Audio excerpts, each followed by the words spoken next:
At mas inuna mo pa talaga yung teacher mo na yan, ha? Ako rin naman na, birthday ko ngayon, di ba? Ano, malamang nakiambag ka dyan sa cake, ano? Nagregalo ka. Ginamit mo yung hiningi mo sa papa mo. Ayos talaga yung ginagawa mong ganyan. Mabuti pa ang teacher mo. Inaalala mo. Samantalang ang mama mo, hindi mo maalala. Tuwing Teacher's Day, nagbibigay ka ng bulaklak sa kanila pero kapag Mother's Day, wala kang maibigay sa akin. Mas mahaba pa ang pasalamat mo sa kanila sa social media kaysa i-post mo ang mukha ko. Sobrang halaga ba nila kaysa sa akin, ha? Yang mga teacher mo na yan, nakasama mo lang ng ilang taon.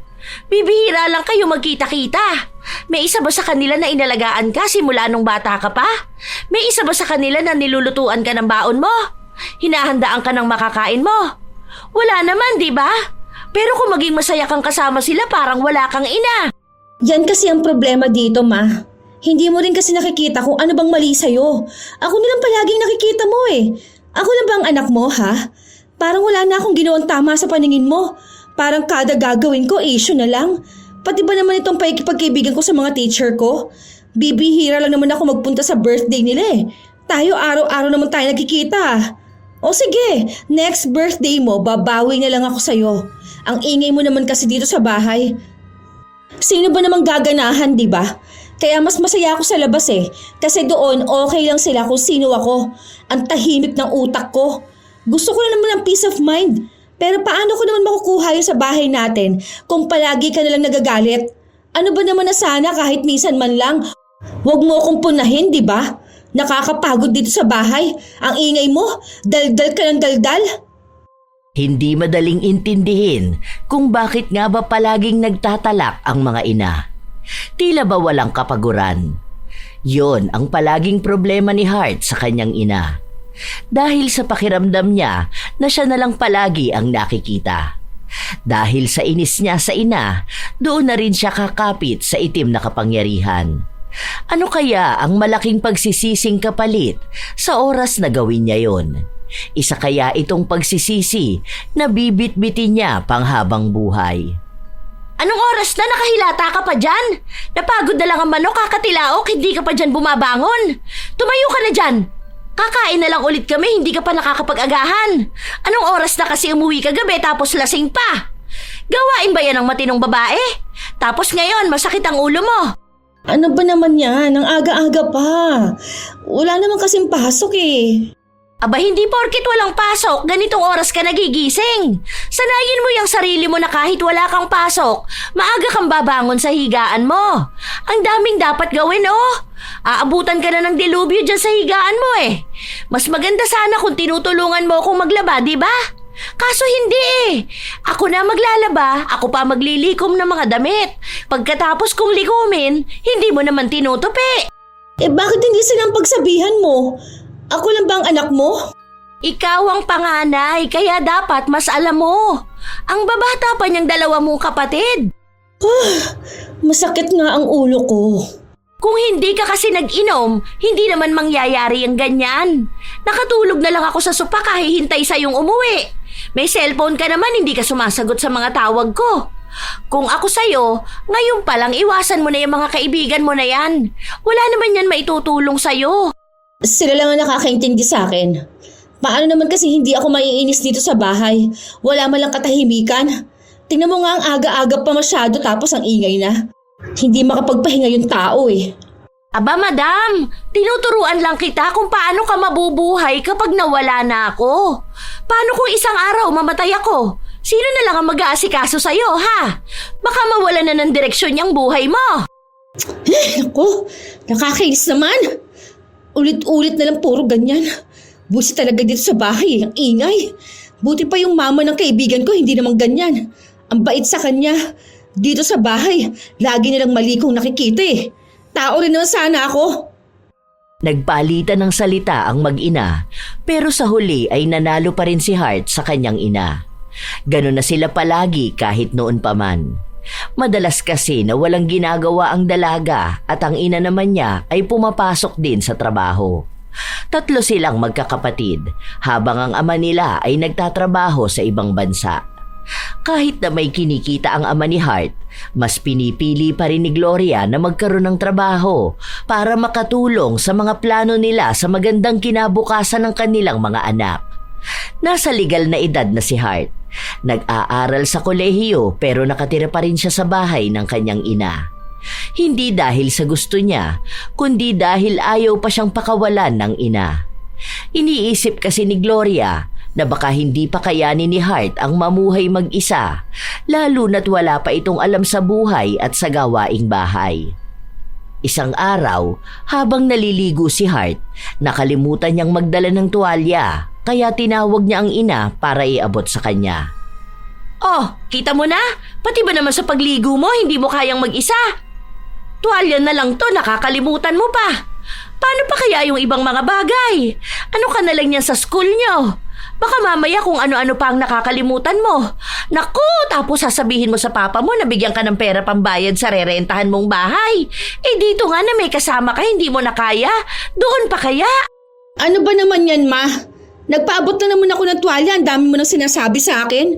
Hindi mo kasi naiintindihan ang sinasabi ko sa'yo. Oo na, sige na. Ikaw naman palagi ang tama. Aalis na ako, baka malate pa ako sa trabaho. Itong kulay blue na takip kay Jolina to, ha? Ito ang baon mo, yung nakalagay sa green na Tupperware. Tandaan mo to. Tanga ka pa naman. Baka mamaya mali na naman ang makuha mong baonan. Dahil itong kay Jolina, iba ang ulam nito. Napakaarte mo pa naman sa ulam. Ayaw mo ng ganito. Oo na. Makatanga naman sa akin eh.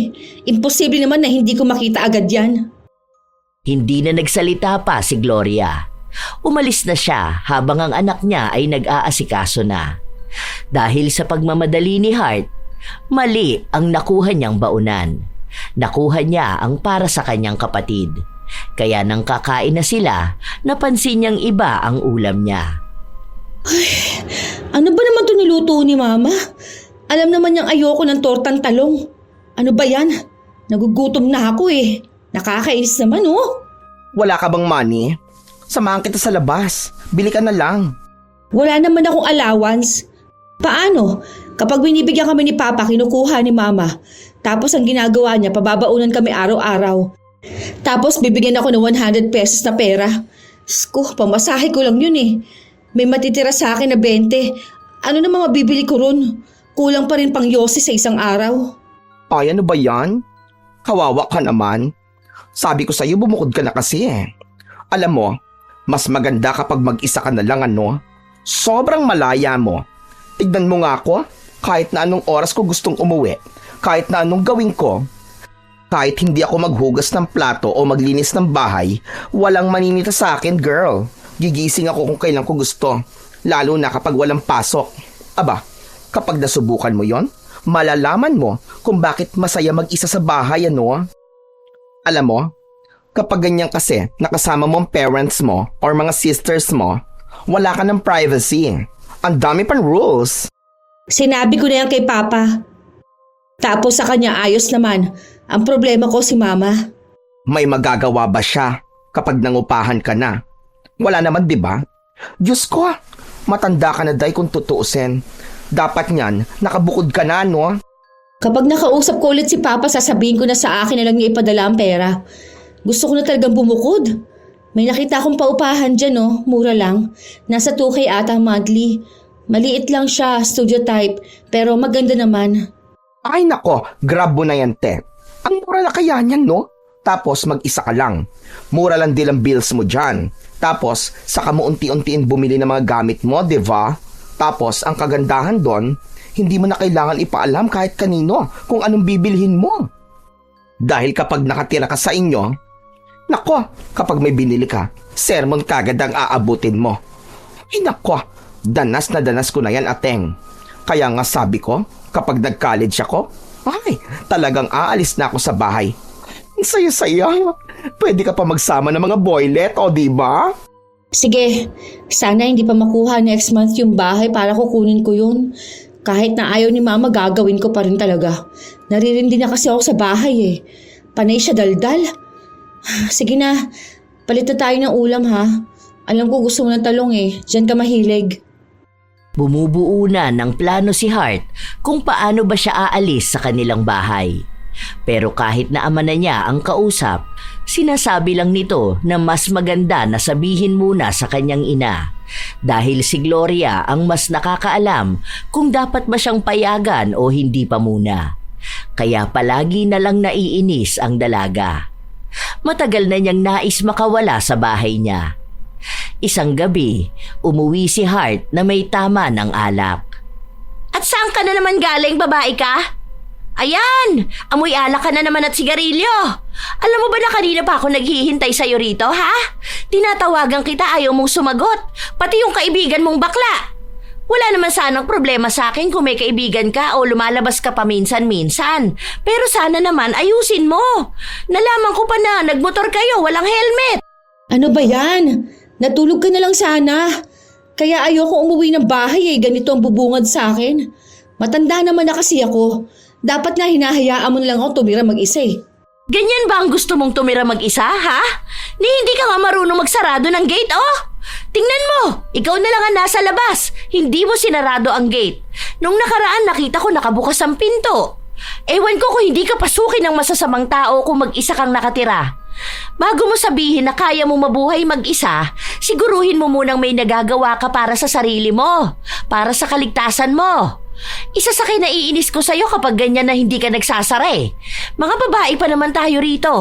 Paano kung may pumasok na magnanakaw, ha? Hindi mo alam kung gaano kasama ang panahon ngayon. Wala kang pwedeng pagkatiwalaan. Lalo na kung mag-isa ka lang, tapos bago ka sa lilipatan mo. Ay naku, wag naman sana, pero baka bigla ko na lang mabalitaan na pinatay ka na. Oo na. Wala naman akong magagawa sa mga pinagsasabi mo.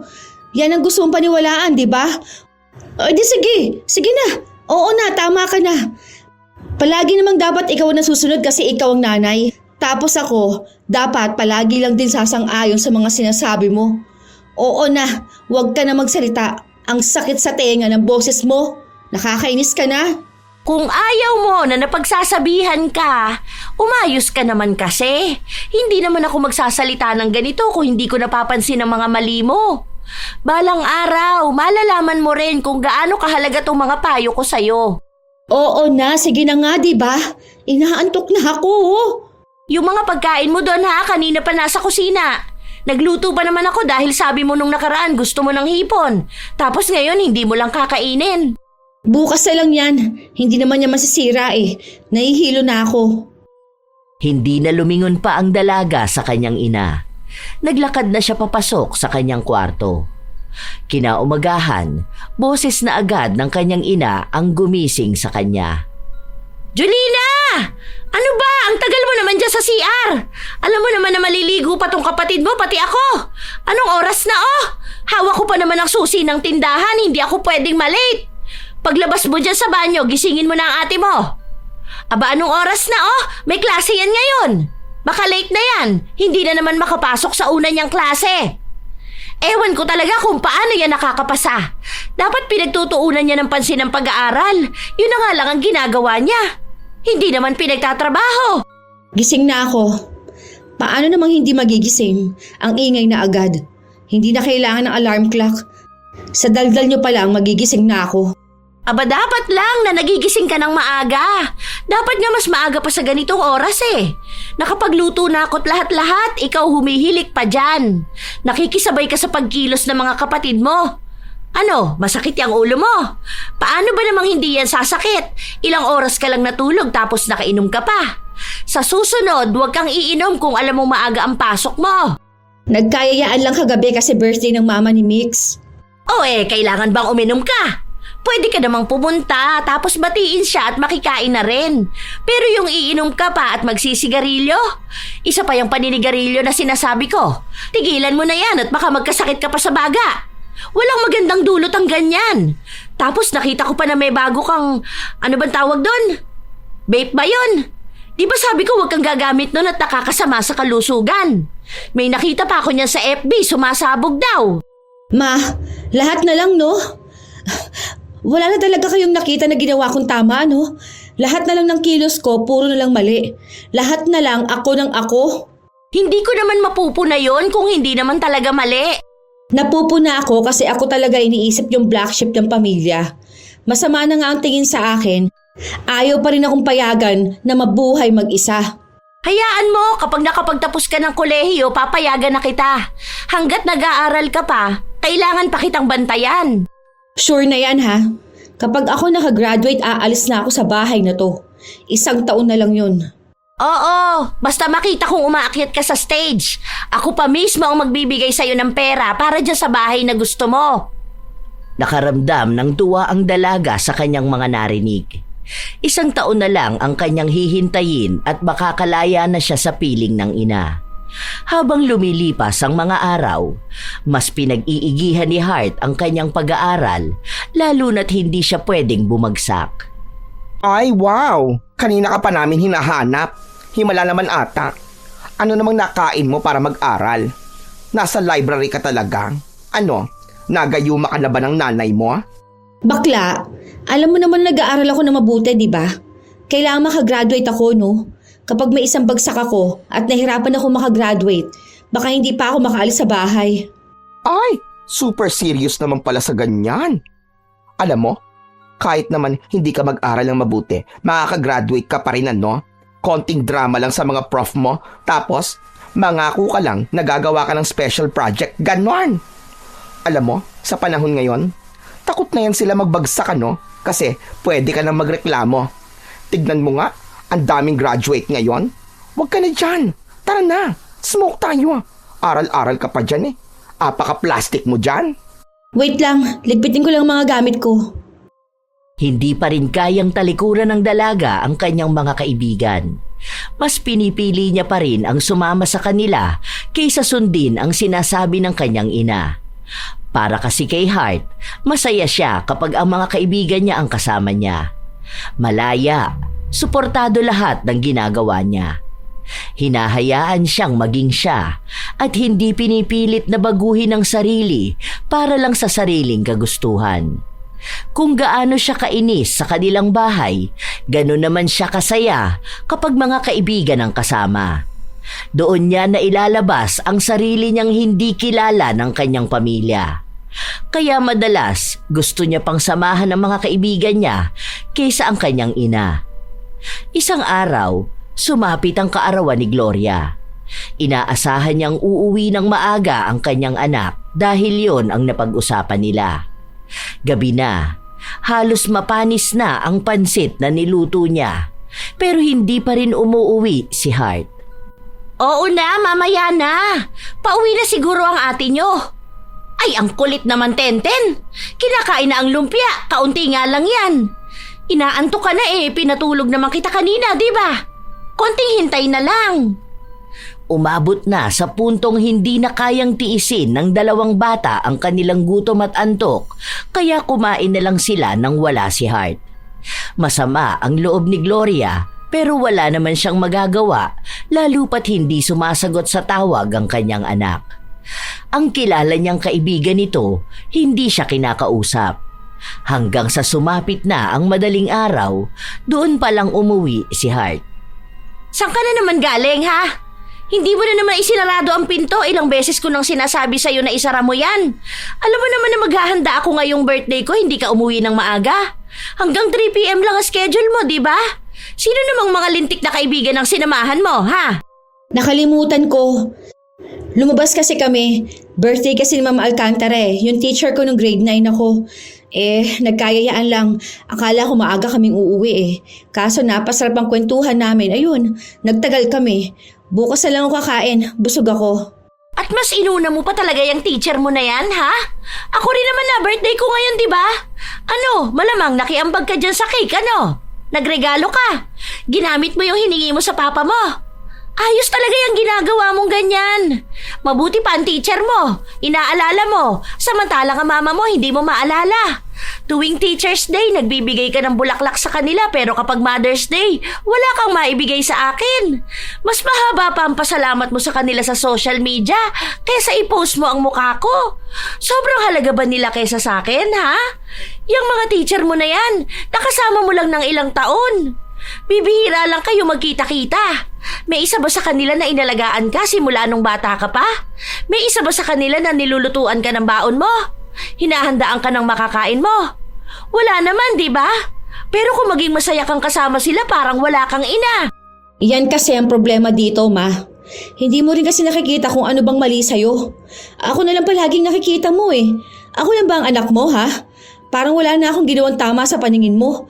Parang kada gagawin ko, issue na lang. Pati ba naman itong pakikipagkaibigan ko sa mga teacher ko? Bibihira lang naman ako magpunta sa birthday nila eh. Tayo araw-araw naman tayo nagkikita. O sige, next birthday mo, babawi na lang ako sa'yo. Ang ingay mo naman kasi dito sa bahay. Sino ba namang gaganahan, di ba? Kaya mas masaya ako sa labas eh. Kasi doon okay lang sa kanila kung sino ako. Ang tahimik ng utak ko. Gusto ko lang naman ng peace of mind. Pero paano ko naman makukuha yun sa bahay natin kung palagi ka nalang nagagalit? Ano ba naman na sana, kahit minsan man lang wag mo akong punahin, di ba? Nakakapagod dito sa bahay. Ang ingay mo, daldal ka ng daldal. Itong pagdadaldal ko, para naman to sa'yo. Hindi totoo na ikaw lang ang nakikita ko. Kahit mga kapatid mo pinagsasabihan ko, no? Ikaw lang ang madalas dahil ikaw ang mas matanda. Ewan ko, basta alam ko ako na lang palagi. Tapos ayaw mo naman akong paalisin sa bahay na to. Ayoko na makipagtalo dahil wala na rin naman patutunguhan itong usapan natin. Ako pa rin naman ang mali eh dahil anak lang naman ako. Matutulog na ako.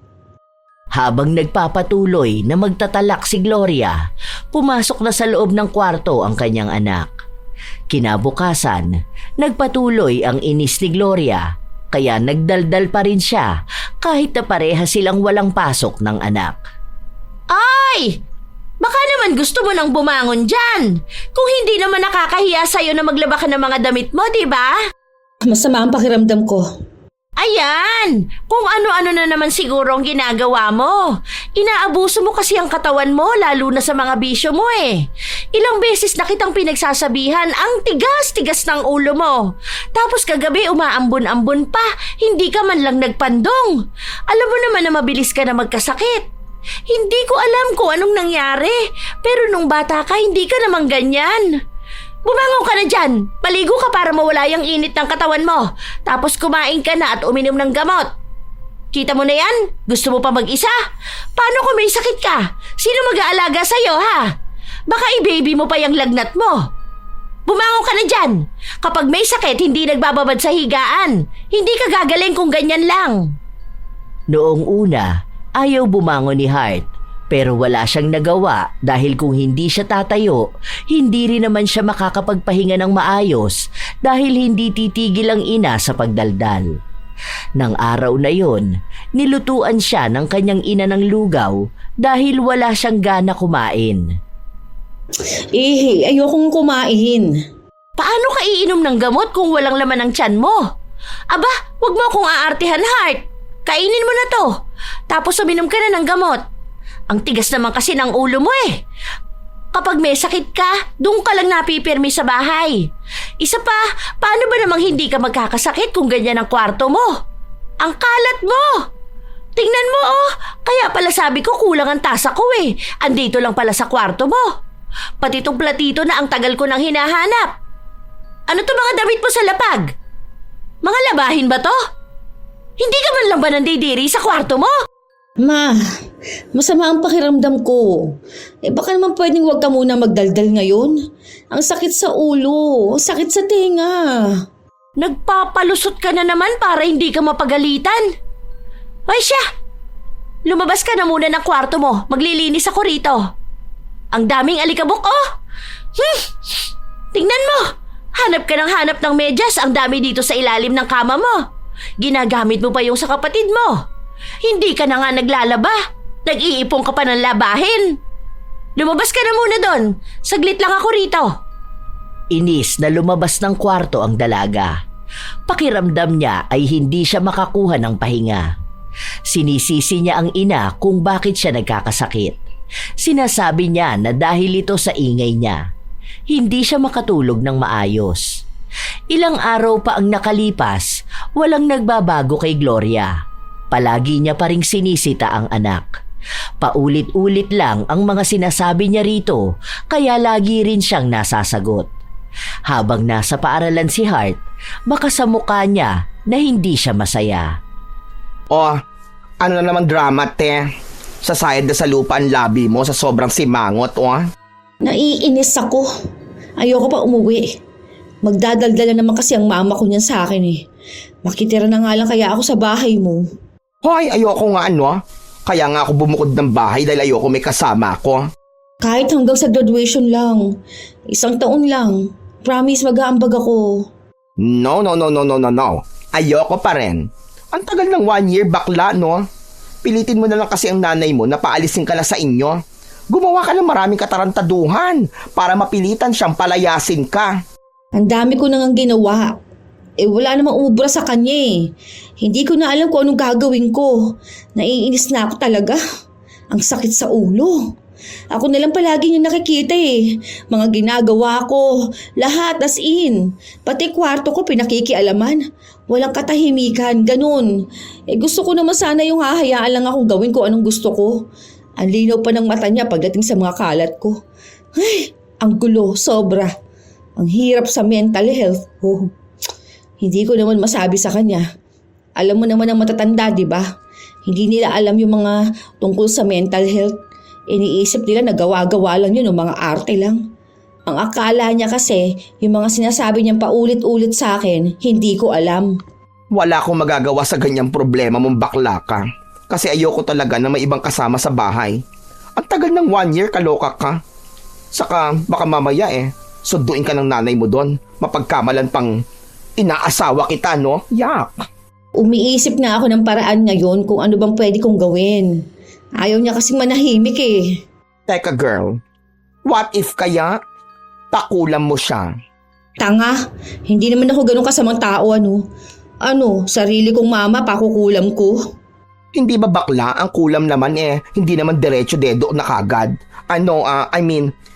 May iba-ibang mga pamamaraan yan. Ano na lang, ganito. Yung iba, nagpapakulam yan para hindi makalakad ng isang tao. Pero at least, buhay pa rin, di ba? Anong gusto mo? Kunwari hindi na makapagsalita, ganun? Ikaw ang bahala. Ikaw naman ang magpapakulam Ewan ko, pag-iisipan ko pa muna. Tara, gala na lang muna tayo. Sakto na paglabas pa lang nila ng paaralan, dumaan naman ang sinasakyan na tricycle ni Gloria. Pinahinto ito sa tapat nila. Andyan na ang mudra Kels mo. Alis na ako, girl. Baka mamaya madamay ako sa paggalit niyan. O sige na, babush. Hi, tita. Alis na ako, Hindi ka nasasabay? Hindi na po. Kasi po may kikitain pa po ako. Ingat po kayo, Oh, tara na dito, Heart. Ano pang tinatayo-tayo mo dyan? Ano yung nasa braso mo? May tattoo ka? Di ba ang sabi ko sa'yo huwag ka magpapalagay ng ganyan? Hindi naman to totoo, ma. Ang OA mo naman. Ang tattoo kasi, Art. Wala namang masama dun. Paano ka makakapag-abroad niyan, ha? Marami namang may tattoo na nasa abroad na, no? Matatanggal din naman to after a week. Ayan na naman siya, Diyos ko. Daldal na naman. Pinagsasabihan lang kita. Ayun, si Mikael, ang daming tattoo sa katawan. Malamang yan, alam ko, gusto mo rin nun. Kaya atat na atat kang bumukod ng bahay dahil gusto mo maging malayang gawin ang mga gusto mo, di ba? Akala mo ata hindi ko alam yung mga ganyan. Dumaan din ako sa ganyang edad. Alam niyo naman pala. Bakit hindi niyo pa ako hayaan? Alam mo, kapag dumating sa punto na titira ka na mag-isa sa bahay mo, maiintindihan mo kung bakit ayaw kitang paalisin muna. Lalo na sa ganyang pag-uugali mo. Naku, talagang hindi mo kakayanin. Inaalala ko lang na kapag nawala ako, hindi ko na alam kung anong mangyayari sa'yo. Oo na. Paulit-ulit na lang yung ganyan eh. Basta ang usapan natin kapag graduate ko, hahayaan mo na ako. Ayoko nang tumira sa bahay na walang peace of mind. Gusto kong magkaroon ng sariling bahay na akong masusunod. Gusto ko yung walang maingay. Gusto ko kung gigising ako yung kusa. Hindi dahil sa may nanay ako nagtatalak sa akin. Sa ganung paraan ako magiging masaya. Yung hahayaan ko sarili kong gawin kung anong makakabuti sa akin. Hindi yung ganito. Nakakasawa kayo marinig palagi ang boses niyo, ma. Hindi naman kasi ako magdadaldal kung wala naman ako nakikitang mali sa ginagawa mo eh. Hindi, ma. Lahat naman nakikita mo sa akin puro na lang mali. Yun talaga yun. Huwag mo na idama yung gusto mo akong matuto o ano. Tapos yung mga linya mo na kapag ikaw nawala, may hirapan ako. Kaya ko naman talaga. Ikaw lang itong inaakala na bata pa ako eh. Ewan ko rin sa'yo. Sa mga ganitong edad nga sa akin, yung iba nga may asawa pa. Tapos ikaw ayaw pa akong pakawalan. Saglit lang ako na maliit umuwi. Tawag ka ng tawag. Hindi lang akong iniistorbo mo eh, pati yung mga kaibigan ko. Minsan, kahit hindi ko naman kasama, tatawagan mo. Kulang nila pumunta ka sa pulis para sabihin mong nawawala ako eh. Tama na yung kagaganon mo sa akin, ma. Utang na loob lang oh. Basta, hanggat nasa bahay ka, hindi mo pwedeng sabihin sa akin kung ano ang dapat kong gawin. Maghintay ka na lang dahil malapit naman na ring umalis ka. Tingnan na lang natin kung kaya mo talagang mamuhay mag-isa.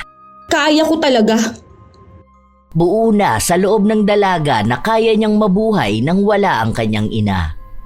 Ilang linggo pa ang nakalipas, hindi na kinakaya ni Hart ang pagmamando sa kanya ng ina. At simula rin noong sinabi sa kanya ng kaibigan na pwede siyang magpakulam ng isang tao na hindi niya pinapapatay, yun ang tangi niyang nais na gawin. Ang balak niya ay palabuin ang mga mata ng ina para kahit na paano ay hindi na nito makita ang mga mali niyang ginagawa. Nang kinagabihan, matapos niyang ipagawa ang ritual, umepekto kaagad ito. Habang kumakain sila, panay ang kurap ni Gloria. Ano ba to? Parang nanlalabo naman ang mga mata ko. Parang may ulap-ulap. Naku, mukhang tumatanda na ata talaga ako ah. Malinaw pa naman ang mga mata ko kahit ganito na ang edad ko. Baka nga, ma. Yung iba nagsasalamin na eh. Titingin nga ako bukas ng salamin. O baka inaantok na kasi ako. Hindi ako nakatulog kanina. Ang dami kong nilabhan. Bilisan na lang natin kumain. Ikaw na ang maghugas ng plato, Hart. Bakit ako?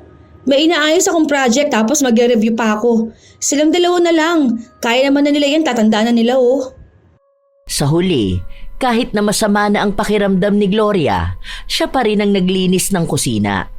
Kinukuha na sa kanya ng dalawa niyang anak ang hugasin, pero sinabi niya lang sa mga ito na pagtuunan na lang nila ang kanilang mga takdang aralin. Sa paglipas ng mga araw, lumala ang panlalabo ng mga mata ni Gloria.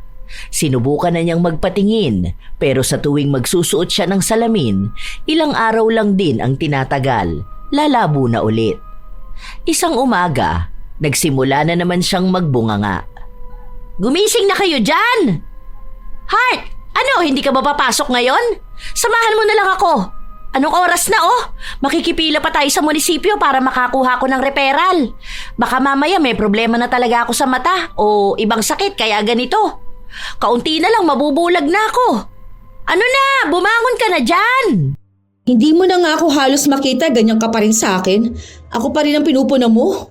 Abay, sino bang gusto mong punahin ko? Itong dalawa mong kapatid na kanina pa nakaayos? Aalis ako. Ikaw na lang mag-isa. Kailangan ko nga ng alalay dahil hindi ko makita ang daan. Sasamahan mo lang naman ako. Oh, hindi ka pa naman bulag ah. Ano ba naman yung may naaaninag ka pa rin naman kahit papaano, di ba? Kaya mo na yan. Kapag hindi mo makita, edi sabihin mo na lang sa katabi mo. Inaantok pa ako eh. Aalis ako mamaya, may gagawin kami sa school. Hindi na lang umapila si Gloria. Sa paglipas ng mga araw, kahit na nagpatingin na siya ng kanyang mga mata, wala pa ring makitang mali. Palala ng palala hanggang sa umabot sa punto na para na siyang bulag.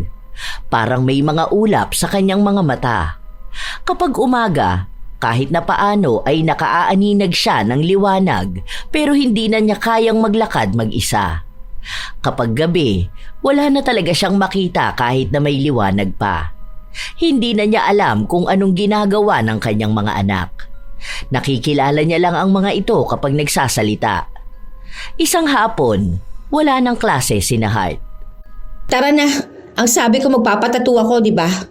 Baka mamaya niya na, bigla kang bulyawan ng mother gear mo ah. Hindi naman niya makikita eh. Di ba nga, yung sa kulam, sobrang epektibo nun ha.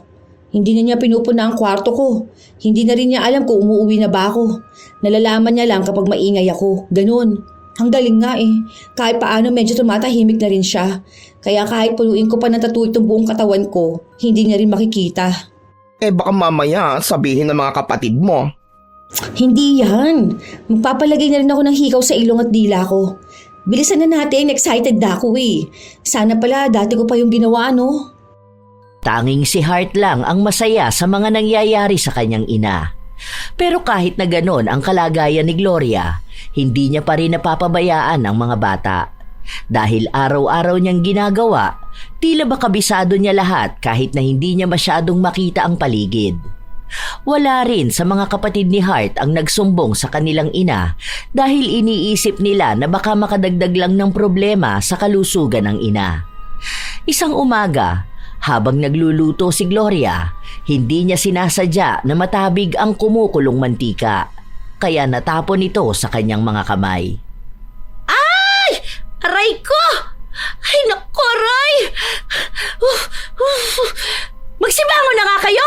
Maganda kayo ng pagkain nyo! Hindi ko na nga makita rito, panay pa kayo asa sa akin!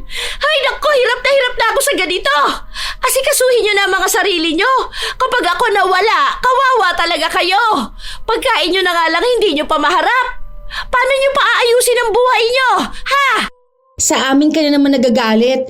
Wala naman kami sinabi na magluto ka. Wala nga kayong sinabi, pero kapag hindi naman ako nagluto, wala naman kayong kakainin. Anong gagawin mo, ha? Hindi mo naman maasikaso ang mga kapatid mo.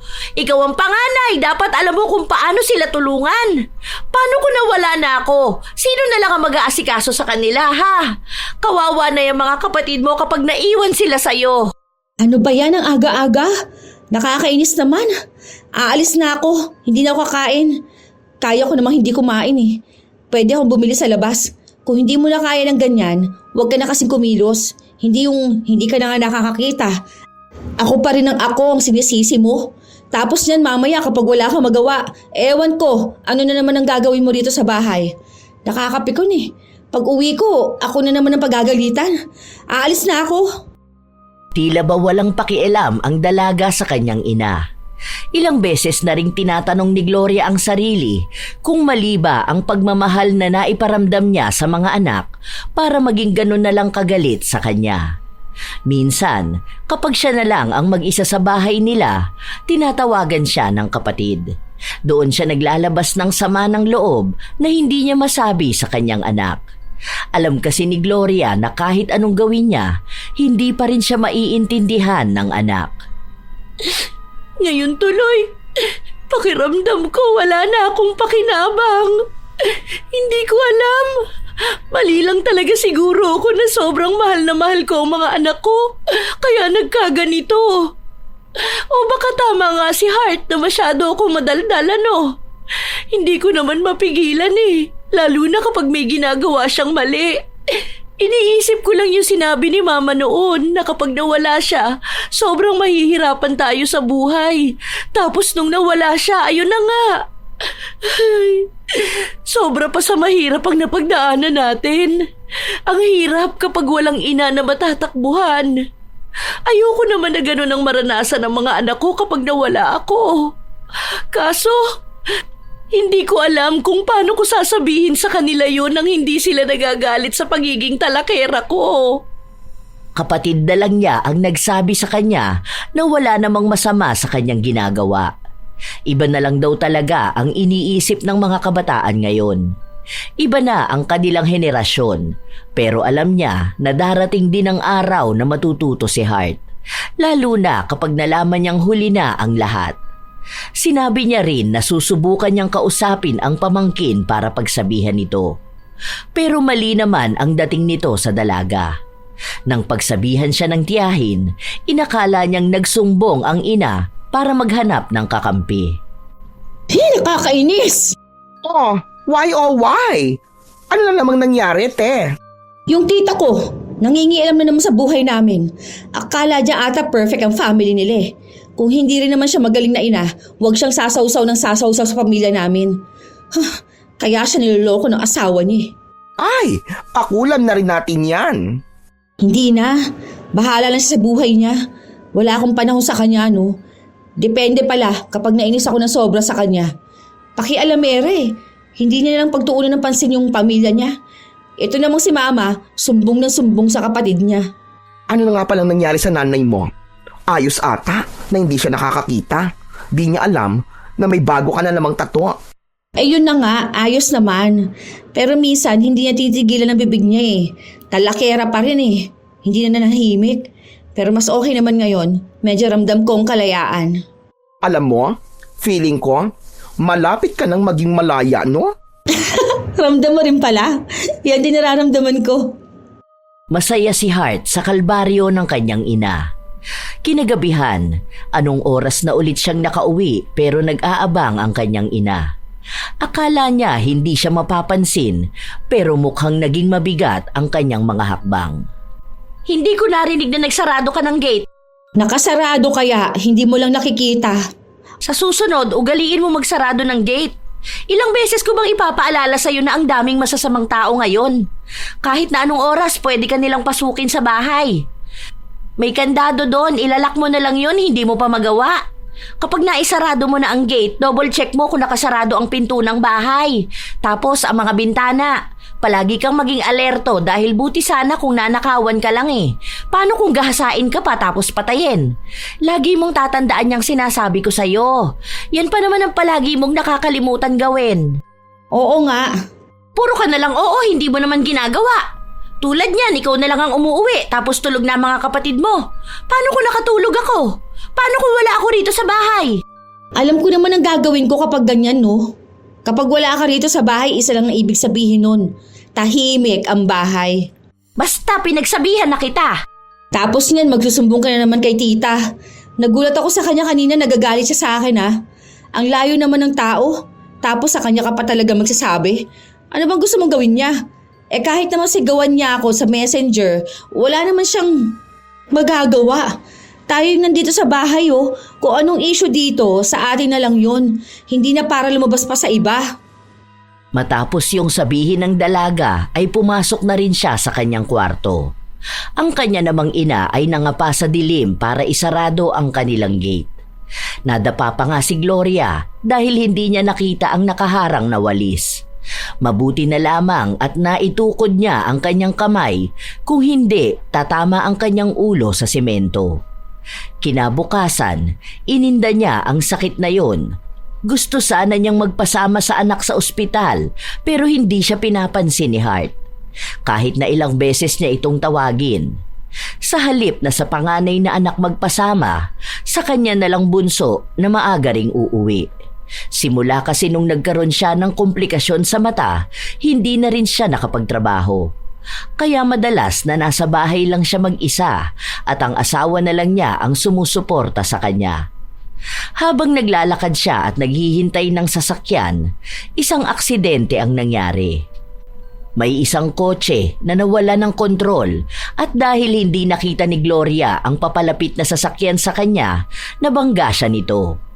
Malakas ang pagbangga sa kanya kaya tumilapon siya at tumama ang kanyang ulo sa bato. Natulala naman ang bunso niyang anak na halatang hindi makapaniwala sa nangyari. May tinamong pinsala din ang bata pero mas malala ang kay Gloria na naging dahilan kaya namatay ito. Ilang beses pang may tumatawag kay Hart na kapitbahay nila pero hindi niya ito sinasagot. Nalaman niya lang ang balita noong umuwi siya at naroon ang isa niyang tiyahin. Bumungad sa kanya ang balita ng pagkawala ng ina. Hindi ko po alam kung anong reaction ko. Tawagan niyo lang po si Papa. Hindi ko po alam kung anong gagawin ko. Lutang ang isipan ng dalaga. Hindi niya alam kung sobrang lungkot niya ba o may halong tuwa dahil malaya na siya. Ang alam niya lang, hindi pa nagpoproseso sa kanyang utak ang nangyayari. Habang binuburol si Gloria, doon naman dumating ang iba nilang mga kamag-anak. Ang mga kapatid ng ina ang nag-aasikaso sa burol. Hinintay na rin muna nilang umuwi ang ama bago ilibing si Gloria. Naging magulo ang utak ni Hart noong una pero dahil sa sinasabi sa kanya ng mga kaibigan niyang may magandang dulot na rin yun, tila ba hindi nagluluksa si Hart. May lungkot sa kanya pero hindi umabot sa punto na katulad sa inaakala ng marami o hindi katulad ng sa mga kapatid niyang walang ibang ginawa kundi ang umiyak. Habang ang ilan pinag-uusapan kung gaano kabuti si Gloria, ang panganay naman niyang anak Tinatanong ang ama kung pwedeng sa kanya na mapunta ang bahay. Hindi niya lang masyadong dinidirekta dahil alam niyang labis ang pagluluksa ng ama. Ilang araw matapos ang libing ni Gloria, umuwi na ang ilan nilang mga kaanak. Ang naiwan na lang sa bahay ay ang dalawang kapatid ni Gloria at ang ama ni na Hart. Bale, kayo po muna tita ang mag-alaga sa mga kapatid ko. Paano po yun? Lilipat sila ng school ngayon? Sinabi sa kanya ng tiyahin niya na ganoon nga ang napag-usapan nila. Dahil alam naman nilang hindi pa kaya ni Hart alagaan ng mga kapatid, napagdesisyonan nilang habang wala pa sa wastong edad ang mga bata, sila na muna ang mag-aalaga sa mga ito. Nakatago naman ang tuwa ni Hart dahil alam niyang ang ibig sabihin lang noon ay titira na siyang mag-isa sa bahay nila. Ilang linggo din ang nakalipas, bumalik na sa ibang bansa ang kanilang ama. Napag-usapan naman na hati na ang pagpapadala sa kanilang magkakapatid. Umalis na rin ang mga kapatid ng dalaga kaya nakuha na niya ang kalayaang gusto niya. Agad niya ring inimbitahan ang kanyang mga kaibigan. Dava? Sabi ko naman sa'yo masaya mamuhay mag-isa eh. Pero sure ka ba na okay ka lang ha? Baka naman nagluluksa ka pa. Ang hirap niyan kung dito ka titira. Hindi naman na. Umiyak na ako nung libing. Okay na siguro yun. Saka tuloy pa rin naman ang buhay eh. Ganun naman talaga, di ba? May nauuna lang kunin ni Lord. Saka ang tahimik ng bahay oh. Alam kong makakatulog ako ng maayos. Tapos wala na akong aalagaan. Di ba? Sarap ng buhay ko. Hindi ka naman ba takot sa mumo? Te, ano ako bata? Kaya ko na mag-isa dito no. Noong nakaraan nga mag-isa lang ako eh. Sobrang peaceful. Walang dadakdak sa akin kung maghapon akong nakahilata. Kung wala pang nahuhugasan na plato. Okay. Basta sure ka dyan, te ha? Okay na yan. Malaya ka lang talaga. Pwede ka na umuwi ng laseng. Pwede na kamo kahit dito ako sa bahay mag-inom at magyosi. Wala namang pipigil sa akin no. Ito na ang panibago kong buhay. Ang kalayaan na matagal ko nang inaasam. Napaaga no. Akala ko after graduation pa. Mukhang sa mga nangyayari, si Hart lang ang nagdiriwang. Ang iniisip lang niya ay hindi na niya kailangan magbukmok sa pagluluksa dahil alam naman niyang darating din ang araw na mawawala sa kanya ang ina.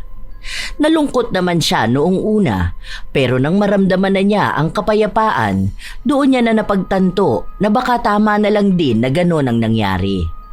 Dahil wala nang pipigil sa kanya. Kung ano-ano na ang kanyang ginagawa, wala naman din kamag-anak na sisita sa kanya. Kaya tuwing wala siyang pasok o kapag may padalang pera sa kanya ang ama, nag-aaya siya ng mga kaibigan niya. Oh, tagay niyo pa yan. Huwag niyong titipirin yung alak. Kapag kulang pa yan sa inyo, pwede pa tayong bumili ulit ha. Huwag kayo mag-alala. Mayaman ako ngayon. Sagot ko lahat yan. Ay, iba ka na talaga, sis. Ayos ha. Dati, hindi kami nakakapunta sa bahay nyo.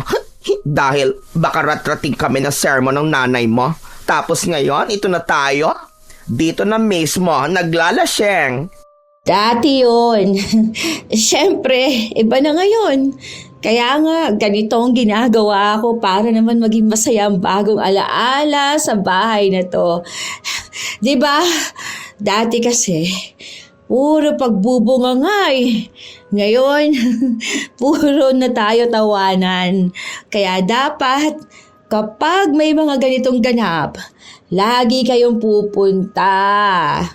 Go lang, sis. Kapag kailangan mo ng kainuman, ako ang bahala. Ikaw sa alak, ako naman sa kwento. O diba ang saya-saya? Yan ang gusto ko. Hindi ito naiintindihan ng mama ko noon eh.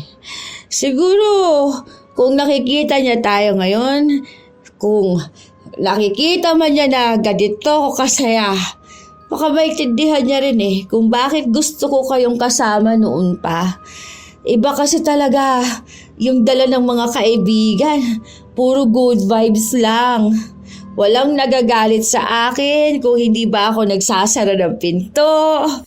True. Buti na lang talaga, no? Basta kapag kailangan mo ng kasama ha sa mga ganitong pagkakataon, tawagan mo lang kami, sis. Sulitin natin itong mga ganito. Dahil kapag nagkaroon na tayo ng trabaho, ay, magiging busy na tayong lahat. Huwag na muna yung trabaho na yan. Inuman na! Maingay ang buong bahay. Yon ang ingay na gusto ni Hart, ang nagpapasaya sa kanya. Hindi katulad ng ingay noon na ginagawa ng kanyang ina. Kaya talagang masaya siya sa malaking pagbabago ng kanyang isip. Minsan nga nasasabi niya kung ano ba ang tinutukoy ng kanyang ina na kapag nawala siya ay mahihirapan si Hart. Dahil base sa nangyayari sa kanya, noong nawala ang ina, mas gumaan pa raw ang kanyang buhay. Hindi na siya naiinis tuwing umaga. Kung kailan niya nais na umuwi, walang magagalit pagdating niya ng bahay. Ganon siya kasaya. Habang ang mga kapatid niya ay nagluluksa pa rin sa malayo at halos hindi kayanin ang araw-araw ng buhay nilang hindi kasama ang ina. Isang umaga, nagising siya dahil sa tawag ng kanyang kapatid. Oh, ano na naman? Aga-aga umiiyak ka dyan. Anong problema mo? Mama na naman. Wala na nga, di ba? Alam mo, mag-move on ka na. Hindi titigil ang buhay natin kapag wala na si mama, ha? Ganyan talaga. Kaya mo yan. Kung ako nga kaya ko, ikaw pa kaya. Mababait naman si na tita, di ba? Oh, babait naman pala sa'yo. Para kang tanga dyan. Halos 2 buwan nang nakalipas, iiyak-iyak ka pa rin ng ganyan. Manghingi ka nga ng pera kay Papa, tapos punta ka sa mall. Bili ka na lang ng damit doon. Oo na, sige na. Sa susunod, magkikita rin tayo. Kapag bakasyon nyo, ha? Sabihin mo kay tita na pumunta kayo rito. Oo na, sige na. Bye. Inis na inis ang dalaga dahil naistorbo ang kanyang tulog. Dahil umaga na rin, hindi na ulit siya nakaramdam ng antok. Sakto naman na kumakalam na ang kanyang sikmura kaya lumabas siya ng kwarto. Paglabas niya, ang daming kalat. Naroon pa ang mga bote na pinag-inuman nila. Dahil siya lang mag-isa sa bahay, nilinisan niya lang kung ano ang kaya ng enerhiya niya. Wala naman siyang ibang mauutusan. Hindi pa tuluyang malinis ang sala pero pagod na siya. Nang magtungo siya sa kusina, wala siyang makain. Walang grocery, walang bigas, sakto pa na walang gasol. Ang daming hugasin, wala rin siyang magamit na plato. Panis na rin ang kanin na nasa kaldero. Ano ba naman yan? Nagugutom na ako, wala man lang ako makain. Makalabas na nga lang. Teka, may pera pa kaya ako? Pambayad ko na lang to ng tuition eh. Yung allowance ko na pambili ko na ng alak. Ay, hihingi na ako kay Papa. Hindi siya binigyan ng ama dahil sinabi nito sa kanya na kaaabot lang ng pera sa kanya. Naibigay na rin daw sa pangangailangan ng kanyang mga kapatid. Kaya wala na siyang magagawa kundi gastusin ang pambayad sa paaralan.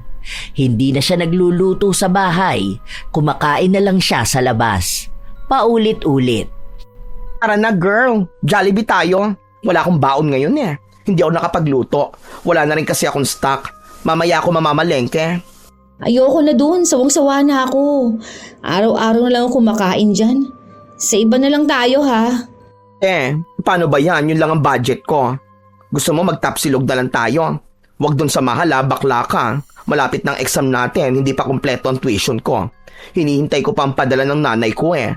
Hala, oo nga no. Naku, wala akong pambayad. Hala, paano kaya yun? Bakit? Humingi ka kaya sa tatay mo? Bakit? May bago na ba siyang asawa na pinapadalhan?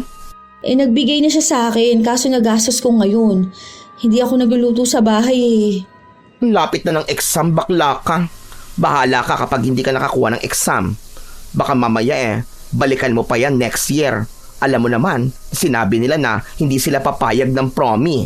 Naku, hanggat may oras ka, Magtipid ka, tapos isip ka ng paraan paano ka makakapag-exam. Pautangin mo ko. Kung ako nga hindi pa kumpleto tapos gusto mo pang jumutang jebber sa akin, ano ka ba naman? Utangan mo ako sa mama mo. Tapos sabi mo babayaran ko next month. Sa 25 pa ulit ako padadalahan ni Papa eh. Sige na. Hindi nagpapautang yun, bakla ka. Hiram ka na lang sa mga tita mo, tapos magtipid ka na bakla. Nako, mahirap yan ngayon ha. Ikaw na lang mag-isa. Sabi mo mas maganda kapag mag-isa. Sabi, mas maganda siya kung gusto mo ng peace of mind. Bakla, hindi yung ba ako nakikita na madalas pumapasok na hindi kumakain, tapos walang baon? Te, kasi nga, isa yon sa mahirap kapag mag-isa ka lang at bang akala mo, may multo na magluluto ng pagkain mo? Te, dapat alam mo na yon. Paano ako niyan ngayon? Ay, hindi ko alam. Ha, buhay mo yan bakla, bahala ka. Hindi naman ako marunong magluto eh. Hindi ko alam kung paano ko papalitan yung gasol. Wala naman kasi akong alam. Magkano ba yun? Depende. Meron tig na 900, merong lagpas ng 1K. Ang mahal naman yan. Gasol lang yan ha. Wala pa akong mailuluto dyan. Bumili ka na lang kaya ng induction cooker. Tapos ano yun ha, baka sa kuryente ka naman tagain ngayon.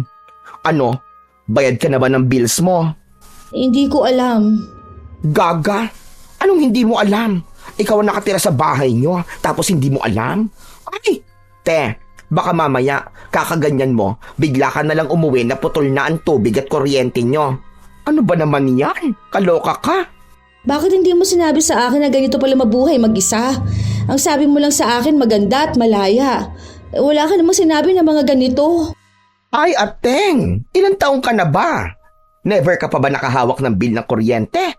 Never ka ba nag-grocery para sa bahay nyo? Hoy, ano bang akala mo kapag nabuhay ka mag-isa? Ganun-ganun na lang? Hihilata ka na lang? Ay, Diyos ko. Bakit? Totoo naman talaga na malaya ka dahil walang sisita sa'yo, diba? Sana, alam mo na yon nakasama na doon ang responsibilidad. Kapag may kasama ka magulang, malamang, pwede pa yan na sila ang magluluto ng pagkain mo. O swerte ka na kapag pati damit mo nilalabhan. Pero kapag mag-isa ka na, dapat alam mo na ikaw na ang gagawa ng lahat ng yon. Depende kung may mababayaran kang kasambahay. Yun ay kung may pera kang pampasweldo sa kanya, o diba? Ay nako, para namang hindi ginagamit ang brain. Aloka ka? Ako pa nasisi kung bakit mahirap mabuhay mag-isa. Malay ko sa'yo. Doon na lang unti-unting pumasok sa utak ni Hart ang paghihirap dahil mag-isa na lang siya.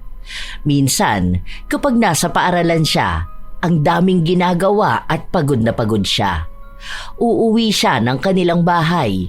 Madilim, tahimik, siya pa ang magbubukas ng ilaw. Kahit na pagod na siya, wala man lang siyang maabutan na pagkain. Ang bubungad pa sa kanya ay mga kalat. Hindi niya alam kung saan na siya napapagod. Dumarating na rin siya sa punto ng buhay niyang nalulungkot na siyang mag-isa. Wala akong pasok ngayon. Kailangan ko maglinis ng bahay. Ang daming kalat. Wala na rin akong mga damit. Wala man lang akong maisuot. Paano ba maglaba? Tignan ko nga sa YouTube. Mga simpleng bagay lang sana, pero hirap na ang dalaga. Tinatawagan niya rin ang ilan sa mga kaibigan niya.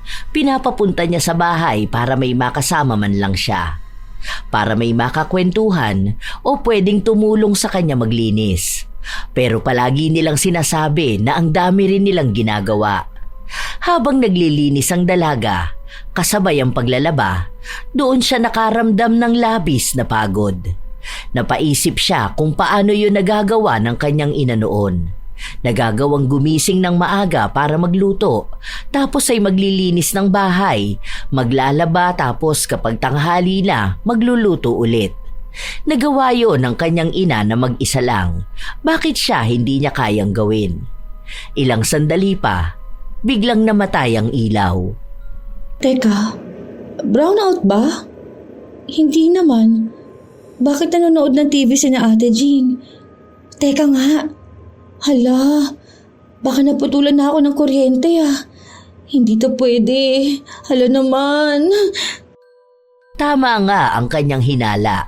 Dahil paalis na ang mga lalaking nagputol ng kuryente, hindi na niya ito natawag pa.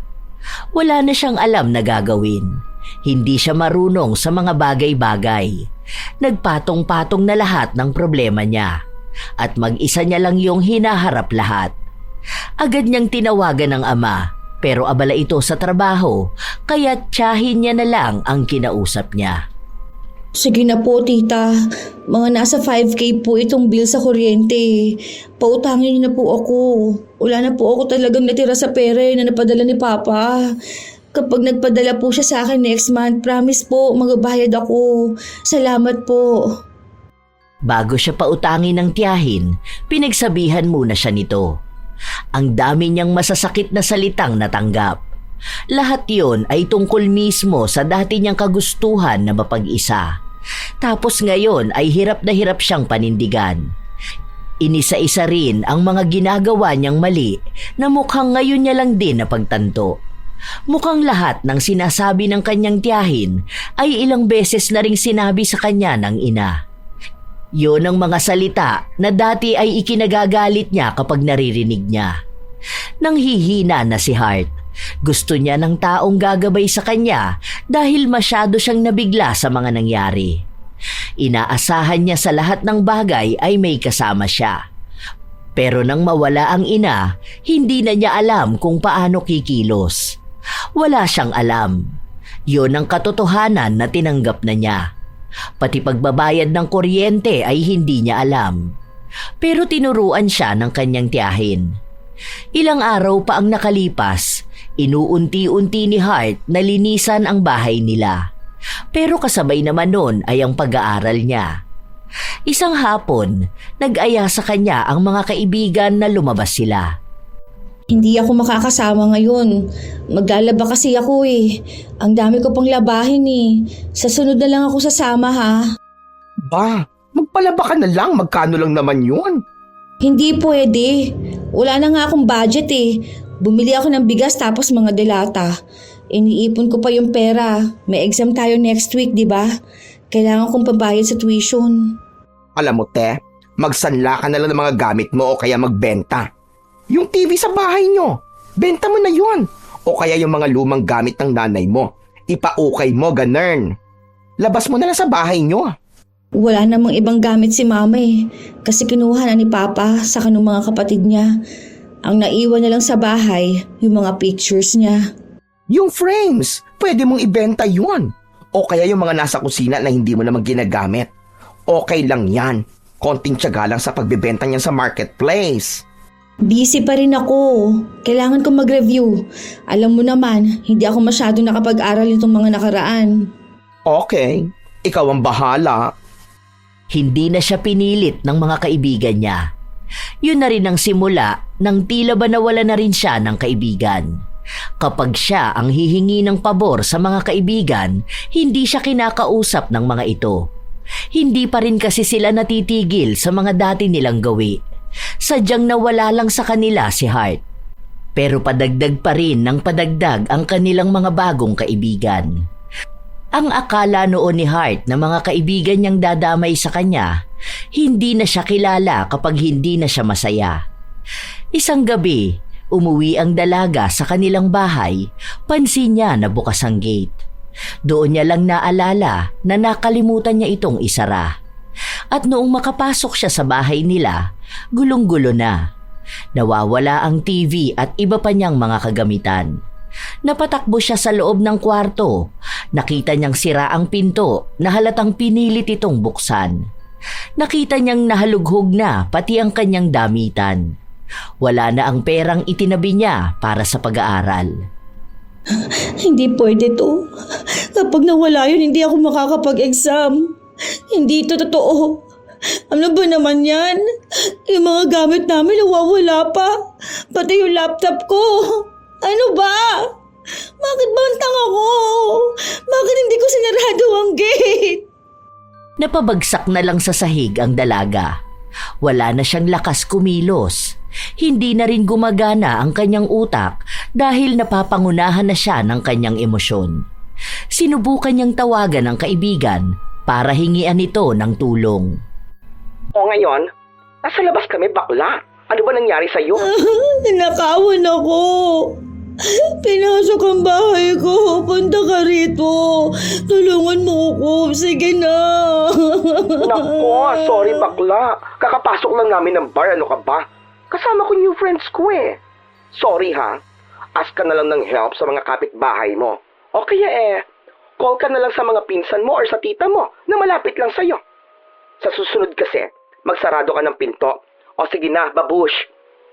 Doon na bumagsak ang mga luha ng dalaga. Humahagulgol siya ng iyak. Wala na siyang kahit na ano. Kahit pasisihin niya ang sarili sa ginawa niyang pagpapabaya sa bahay, hindi na rin naman maibabalik sa kanya ang mga nawawala niyang gamit. Alam niyang kasalanan niya. Bakit nga ba niya iniwan na bukas ang pinto kung wala naman siyang ibang kasama na pwedeng magsara nun para sa kanya? Dahil sa nangyari, nagtanong siya sa mga kapitbahay nila. Wala naman daw silang napansin dahil lahat din sila ay abala sa kani-kanilang buhay. May isa raw nakakita na may pumasok sa loob ng bahay nila. Pero akala nila ay bisita ni Hart dahil walang kahirap-hirap na binuksan ang pinto. Hindi naman nila nakita na agresibo ang mga yon. Nang makita nila sa CCTV, hindi naman mamukhaan dahil may mga takip. Ilang beses na rin siyang nag-post sa social media pero wala namang nakakakilala sa kanila. Pinagalitan siya ng ama pero huli na rin naman ang lahat. Kahit nabugbugin pa siya nito, kung magkikita sila ng personal, hindi pa rin naman maibabalik ang mga gamit na nanakaw sa kanya. Simula nun, natuto na siyang magsarado ng pinto. Madalas na nagigising siya bigla dahil iniisip niya na baka nakaligtaan niyang magsara ng gate. Halos mabaliw na rin siya sa pag-iisa. Palagi na lang siyang umiiyak dahil sa pagod at sa paggawa ng mga bagay na hindi niya alam. Hanggang sa dumating na ang araw na kinatatakot niya. Ma'am, sige na po. Promise po next month magbabayad po ako ng tuition. Ma'am, finals na po to eh. Hindi naman po pwede na hindi ako makapag-exam. Sige na po. Hindi ko rin naman po matatakasan to. Ito po, may promissory note naman po akong ginawa. Sige na po, parang awa nyo na. Nanakawan po ako eh. Kaya po hindi ako makapagbayad ng tuition. Ma'am, sige na po. Kahit naiyakan ng dalaga ang kanilang guro, hindi siya pinayagan. Kung kani-kanino na rin siya lumapit na mataas sa kanilang paaralan at mahigpit nilang pinapatupad na kung hindi siya makakabayad ng tuition, hindi siya pwedeng mag-exam. Habang ang mga kaklase niya ay nagsisimula na sa kanilang pag-aaral, siya naman ay tuluyan ng nalugmok. Wala na siyang malapitang mga kaibigan. Ang kanyang mga kamag-anak naman may kanya-kanya ring suliranin sa buhay. Ang kanyang ama talagang hindi kayang magpadala ng pera dahil ang ipon niya ay nagamit niya nung umuwi siya ng Pilipinas. Bagsak na ang pag-asa ni Hart. Umuwi siya ng kanilang bahay na sobrang bigat ng dibdib. Pagpasok niya pa lang sa loob, sinalubong na siya ng katahimikan. Pinagmasdan niya ang paligid. Tiningnan niya ang mga pwesto kung saan madalas niyang makita ang ina noong buhay pa ito. Kung paano siya daldalan, kung paano maging maingay ang bahay nila, mula sa pagdilat ng kanyang mga mata hanggang sa pagpikit. Wala na ang ingay na yon. Nakakabingi na ang katahimikan. Naaalala niya kung paano siya alagaan ng ina. Kapag naiinis siyang gigising ng umaga, may pagkain na siya. Kapag uuwi siya ng gabi, may nakahain na rin. Simula nung namatay ang kanyang ina, hindi na siya nakatikim pa ng masarap na pagkain. Hindi ang klase ng sarap ng luto sa mga mamahaling kainan, kundi luto ng kanyang ina. Napatunayan niyang maikli lang ang panahon para makasama ang ina. Sinayang niya pa ang mga sandali na yon. Ngayon siya nagluluksa kung kailan ang pamilya niya ay unti-unti nang natatanggap na wala na si Gloria. Sa sobrang bigat ng kanyang dibdib, napakapit dito ang dalaga at napaupo. Sorry, Ma. Sorry. Kasalanan ko to. Kung hindi dahil sa akin, sana buhay ka pa. Sorry, Ma. Please, Ma. Bumalik ka na. Tama ka nga. Hindi ko kaya nang wala ka, Ma. Hindi po. Akala ko malakas na ako. Akala ko alam ko na lahat na bagay. Akala ko masaya kapag tahimik, Ma. Sige na. Bumalik ka na, Ma. Kung ako magbabago na ako. Susundin ko na mga utos mo. Hindi na ako magiging sakit ng ulo mo. Ma, please. Sana panaginip na lang ito lahat. Ayoko. Hindi ko na kaya ang ganitong buhay mo. Hindi ko na alam kung saan ako magsisimula. Kailangan kita, Ma. Kailangan ko ng taong gagabay sa akin. Miss na miss ka na pagtalak mo. Kasi yung mga pagtalak mo sa akin, isa yung sign na mahal mo ko. Dahil hindi mo naman ako pagagalitan kung hindi naman mali ang ginagawa ko. Tama ka nga, Ma. Yung mga kaibigan kong yun, kasama ko lang sila kapag masaya ako. Kasi wala akong totoong kaibigan na sasawahan ako sa pagluluksa ko. Tama ka nga. Dapat nagsasara ako ng gate. Tama ka nga na dapat marunong ako maglaba at magluto para sa sarili ko. Pero Ma, sobrang sakit ngayon. Dahil ngayon ko lang nararamdaman na kailangan ko talaga ng isang ina. Bakit pa ako gumawa ng masama sa'yo, Ma? Hindi ko mapapatawad ang sarili ko, Mama.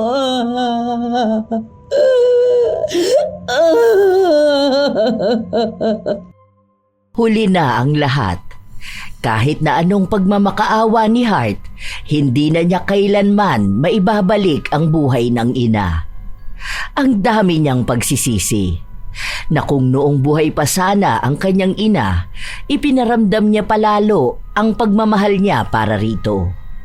Hindi niya inuna ang ibang tao. Sana ay mas sinulit niya pang pakinggan ang boses nito. Dahil hindi niya akalain na darating siya sa punto ng buhay niya na hahanapin niya rin ang ingay na yun. Doon niya napagtanto na ang katahimikan na hanap niya ay isa palang kalungkutan. Kailanman, hindi nagiging payapa ang isang tahanan kung walang isang ina na gagabay at susuporta. Tunay nga na ang ina ang ilaw ng tahanan dahil kapag nawala ang ina, tuluyang magdidilim ang tahanan. At sa oras na mangyari yun, ang mga taong nasanay sa maliwanag na tahanan ay mangangapa sa kadiliman. Wala na ang magbibigay ng mas magandang payo. Wala nang mag-aalaga sa kanya sa tuwing may sakit siya. Tunay nga na sa kanya lang nalaman na huli na ang lahat kung kailan wala na siyang ina na matatawag. Bumalik sa kanyang alaala ang nangyari noong bata pa lamang siya. Sa tuwing may sugat siya at nadadapa, kahit nagalit sa kanya ang ina, ginagamot pa rin siya. Sa tuwing umiiyak siya, may nagpapatahan sa kanya. Ngayon na nagdurusa na siya sa pagluluksa, walang ina na magpupunas ng mga luha niya. Ilang beses niyang tinawag ang pangalan ng ina na noon marinig lang siyang nasasaktan ay natataranta na itong lalapitan siya. Ngayon, kailangan na niyang tanggapin ang katotohanan. Patay na ang kanyang ina. Mag-isa na lang siya. Kailangan niyang bumangon para sa sarili. At ang pinagkakapitan na lamang niya ay ang bilin sa kanya ng ina na alagaan niya ang kanyang mga kapatid sa oras na lumisan na siya. Alam niyang habang buhay niyang bibit-bitin ang konsensya ng ginawa niya. Lumapit siya sa kadiliman. Ngayon, siya na ang nananatili sa dilim. Minsan talaga, may mga taong inaakala na ang gusto nila ay ang tanging bagay na tunay na magpapasaya sa kanila. Nahihigpitan sa ina, naiingayan sa pagiging madaldal nila, nasasakal sa mga paghihigpit. Pero ang mga bagay pala na yon ang hahanap-hanapin sa oras na mawala na ang magulang. Dahil hindi nila akalain na hahanap-hanapin din nila yon balang araw.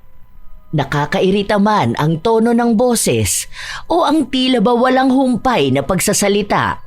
Kapag yun na ang boses na nawala, tunay namang hahanap-hanapin, iiyakan at halos ipagmakaawa mo para lang muling marinig.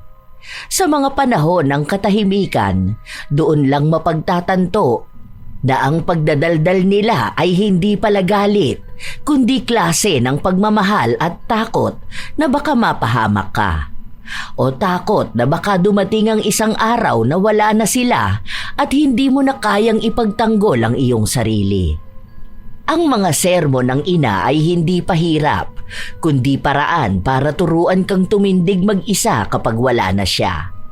Kaya habang kasama mo pa ang iyong ina, pakinggan mo siya.